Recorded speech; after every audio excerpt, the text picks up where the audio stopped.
Hello everyone, I'm Gordon Rye from AXALTA Canada, coming to you from Ajax, Ontario, and today's paint defect topic is pinholes in polyester body filler.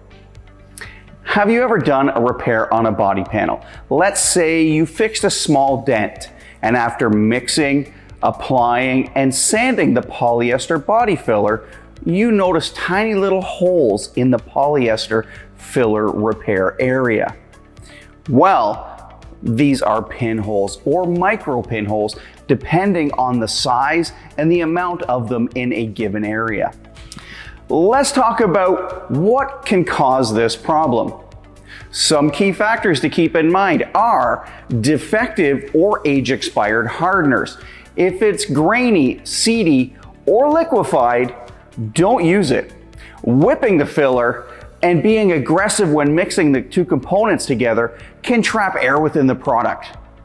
Applying the filler in thick layers using a spreader or applicator at the wrong angle can also introduce air and cause pores in the surface. It's very important to follow the mixing ratio correctly and add only the required amount of peroxide hardener. If excessive hardener is added to the mix, additional heat may be generated during the reaction process, which may cause air entrapment to occur within the filler, which could then lead it to show as pinholes in the surface. Inappropriate or insufficient isolation of the body filler itself with a 2K surfacer or filler will also lead to pinholes appearing in the course of the refinishing operation. How can we prevent this from happening?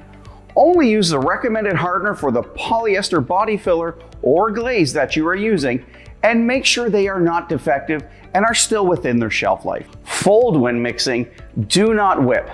And after mixing, spread the material out in a thin layer across the mixing board to help increase the gel time and to also release trapped air. Make sure to use a dedicated mixing board that is clean, and try to avoid using materials to mix on like cardboard. Apply the first tight, thin coat, followed by several thin layers, and do not try to put too much on at once.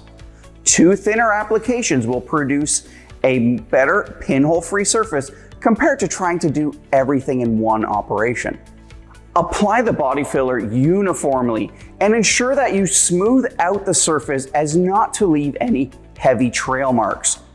Use the spreader or applicator at the correct angle to avoid introducing more air into the surface.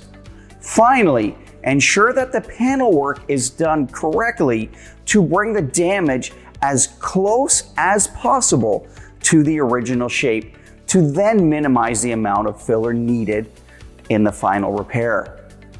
It is also recommended to use guide coat on each sanding step so that the presence of pinholes can be clearly seen, allowing you to deal with them immediately. Finally, let's talk about how we can fix pinholes. One easy way is to mix and apply a fine polyester body filler or glaze over the polyester repair to help fill in any pinholes. Then sand smooth after the glaze is dry. A second method is to mix a small amount of glaze and using a metal spreader at a high angle, apply a very thin coat over the repair area, then clean the spreader, and then try and scrape the remaining glaze from the panel again using a high angle on the spreader. Then, after the glaze is dry, take a piece of abrasive paper, preferably P180 grit or finer, and using a sanding block, lightly scuff off the remaining material. In either case, you must ensure that all dust is removed from the pinholes by blowing the surface with compressed air prior to applying a glaze or a fine body filler. If the pinholes do not become visible until the undercoat system has been applied, a different method is required. After drying, sand the surface lightly, remove all traces of dust, seal the pinholes with a glaze or fine body filler, sand, reapply the undercoat system. Thank you so much for joining us, and I hope to see you again on our next paint defects video.